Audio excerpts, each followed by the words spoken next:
Good morning, students. So now we start chapter 3 means part 3 अभ्यास का महत्व। तो आप सभी को अभ्यास का महत्व ये चैप्टर बहुत ही अच्छा लगेगा और आप लोगों को एक शिक्षा में भी मिलेगी, एक मोरल भी मिलेगा कि अभ्यास करने का महत्व होता क्या है और उनसे क्या क्या बेनिफिट होते हैं, है ना। तो जब आप अभ्यास करते रहेंगे तो वो चीज़ आपको आ जाती है। जैसे आप पढ़ाई करते हैं तो आप अच्छे से, अगर आपको क्वेश्चन आंसर या हर चीज़ याद हो जाते हैं तो आपके मार्क्स अच्छे आते हैं, क्योंकि आपने उसे बार बार रिवाइज किया, अभ्यास किया। तो वही चीज़ आप आज हम पढ़ने वाले हैं, अभ्यास का महत्व। ठीक है। प्राचीन काल की बात है, हमारे देश में महाभारत का युद्ध हुआ करता था। यह युद्ध कौरवों और पांडवों के बीच हुआ था। कौरवों और पांडवों दोनों के गुरु द्रोणाचार्य थे।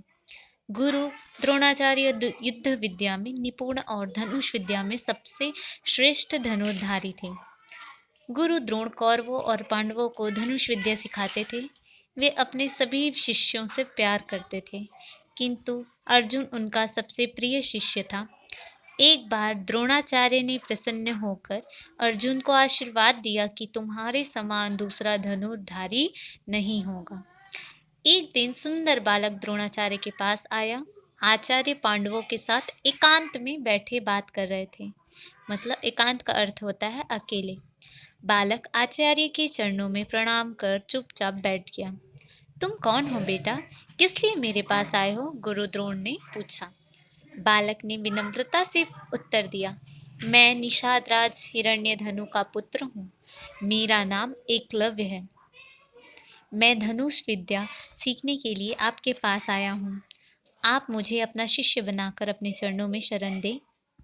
द्रोणाचार्य बोले, तुम देखने में बहुत प्रतिभाशाली दिखाई पड़ते हो, किंतु मुझे दुख है कि तुम मेरे शिष्य बनने के अधिकारी नहीं हो, क्योंकि तुम एक निषाद के पुत्र हो। एकलव्य ने कहा, निषाद का पुत्र होने से क्या हुआ आचार्य? मैं श्रद्धा के साथ आपकी सेवा करूंगा और पूरी लगन से विद्या सीखने का प्रयत्न करूंगा।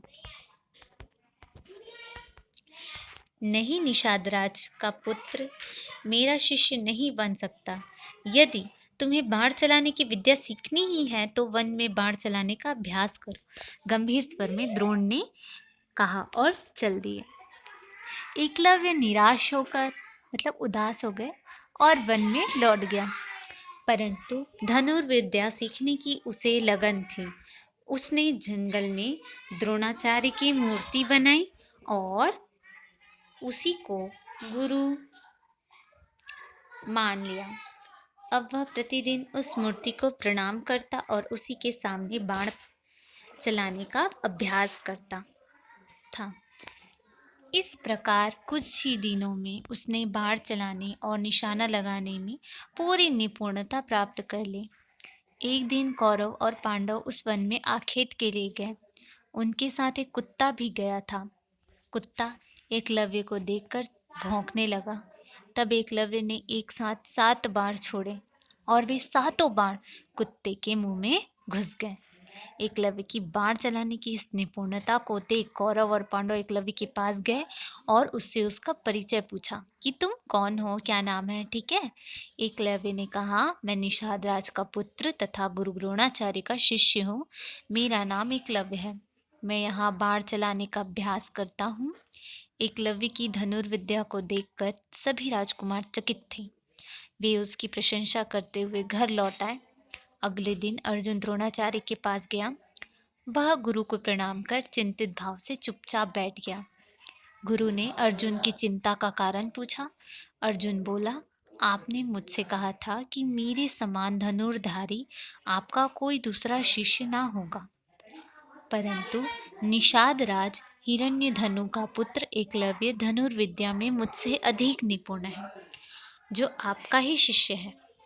नहीं अर्जुन, एकलव्य मेरा शिष्य नहीं है। मैंने उसे धनुर्विद्या नहीं सिखाई, गुरु द्रोण ने कहा।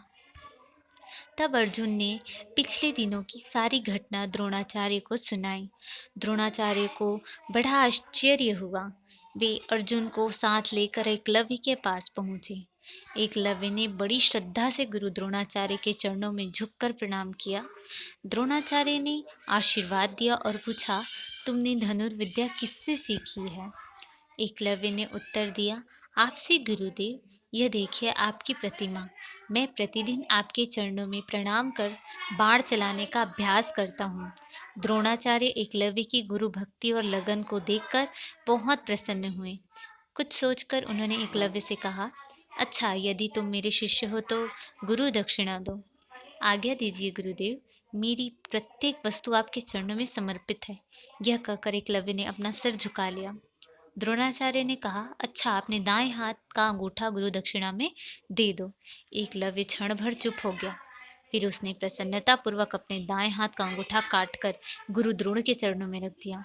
द्रोणाचार्य अंगूठा लेकर प्रसन्नता पूर्वक अर्जुन के साथ चले गए। उन्होंने इस प्रकार अर्जुन को दिए अपने वचन की रक्षा की। लेकिन एकलव्य की गुरु भक्ति कितनी ऊंची थी, उसने सहर्ष अपने गुरु के आदेश का पालन किया। बालकों को एकलव्य जैसा ही गुरु भक्त बनना चाहिए। एकलव्य ने बिना गुरु के इंस्ट्रक्शन किया, बिना गुरु की आदेश लिए, बिना गुरु के कोई मार्गदर्शन के उसने धनुर्विद्या सीखी, सिर्फ गुरु की प्रतिमा, मिट्टी की प्रतिमा के सामने। और वह प्रतिदिन अभ्यास से एक अच्छा धनुर्धारी बन गया।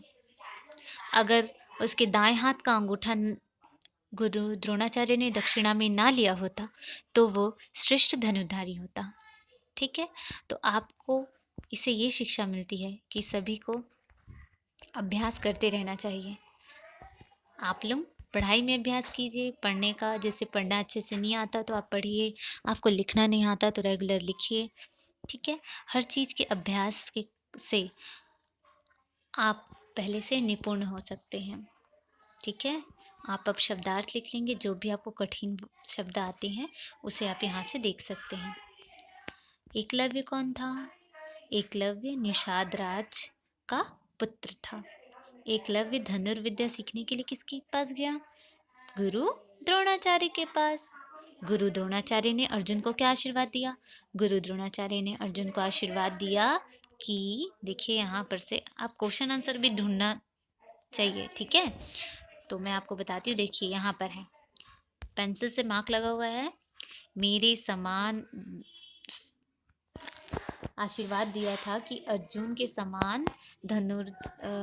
समान कोई दूसरा धनुर्धारी नहीं होगा। ठीक है,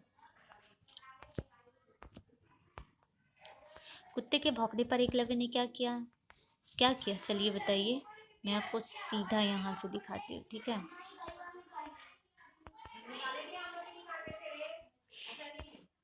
एकलव्य ने कुत्ते के भौंकने के पर क्या किया? एक साथ 7 बाण छोड़े और वे 7 बाण कुत्ते के मुंह में घुस गए। ठीक है, समझ में आ रहा है ना? क्वेश्चन आंसर जब भी आप चैप्टर पढ़ते हैं, पार्ट पढ़ते हैं, आपको क्वेश्चन आंसर भी ढूंढना आना चाहिए। प्रश्नों के उत्तर आपको समझ में आ जाना चाहिए कि हाँ, इसका आंसर क्या होना चाहिए। अर्जुन ने एकलव्य की धनुर्विद्या देखकर द्रोणाचार्य से क्या कहा? ये भी है, तो पाठ से आप देख लेंगे। अगर पाठ अच्छे से समझा होगा तो आराम से हो जाएगा। ठीक है, बन जाएगा ये सब उत्तर। प्रश्न क्रमांक 2, उचित विकल्प पर सही का निशान लगाइए। एक बार गुरु द्रोणाचार्य ने प्रसन्नता होकर किसको आशीर्वाद दिया? किसको दिया? अर्जुन को। एकलव्य ने जंगल में जाकर किसकी मूर्ति बनाई? तो किसकी मूर्ति बनाई है बताइए? माँ सरस्वती की कि अर्जुन की कि द्रोणाचार्य की? तो किसकी बनाई? द्रोणाचार्य की। ये माँ सरस्वती की नहीं है। ठीक है, क्या है ये? द्रोणाचार्य की। ठीक, ये आएगा सेकंड में। ये थर्ड ऑप्शन आएगा, गुरु द्रोणाचार्य की। ठीक है, ये रॉन्ग है ना, माँ सरस्वती की। एकलव्य ने कुत्ते के मुंह में कितने बार छोड़े? 7 बार छोड़े एक साथ। द्रोणाचार्य ने एकलव्य से गुरु दक्षिणा में क्या मांगा? दाएं हाथ का अंगूठा। उचित शब्द चुनकर खाली स्थान भरिए। ठीक, अब यहाँ पर पीले रंग के जो बॉक्स में है, येलो कलर के बॉक्स में, यहाँ पर आंसर है, आपको चूज करके यहाँ लिखना है। महाभारत का युद्ध कौरवों और पांडवों के बीच हुआ था। ब्लैंक द्रोणाचार्य का सबसे प्रिय शिष्य था अर्जुन।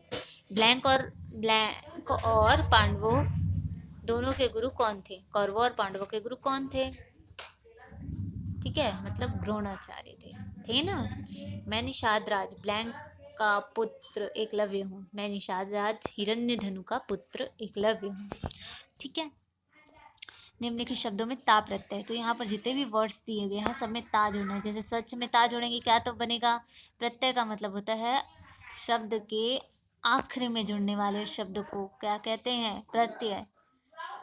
ठीक है, स्वच्छता, निर्मलता, सभ्यता, सत्यता, लघुता। ठीक, अब देख लेंगे प्रश्न 2। निम्नलिखित शब्दों के विलोम शब्द लिखिए। जैसे विलोम का मतलब होता है उल्टा या विलोमार्थी। ठीक है, जैसे गुरु, गुरु का मतलब क्या होता है? आपके टीचर्स को भी गुरु बोलते हैं और गुरु को बड़ा भी बोलते हैं। ठीक है, तो इसका उल्टा क्या होगा? लघु। लघु मतलब छोटा और शिष्य मतलब गुरु का उल्टा होता है। ख, प्रसन्न मतलब खुश। अप्रसन्न मतलब खुश नहीं होना। ठीक है, निपुण, निपुण मतलब सब चीज आता है उसको, जैसा अनिपुण। घ, युद्ध का उल्टा क्या होगा? शांति। आशीर्वाद का उल्टा अभिशाप। दिन का रात, उल्टा है ये सब। श्रेष्ठ का निम्न, बहुत का थोड़ा।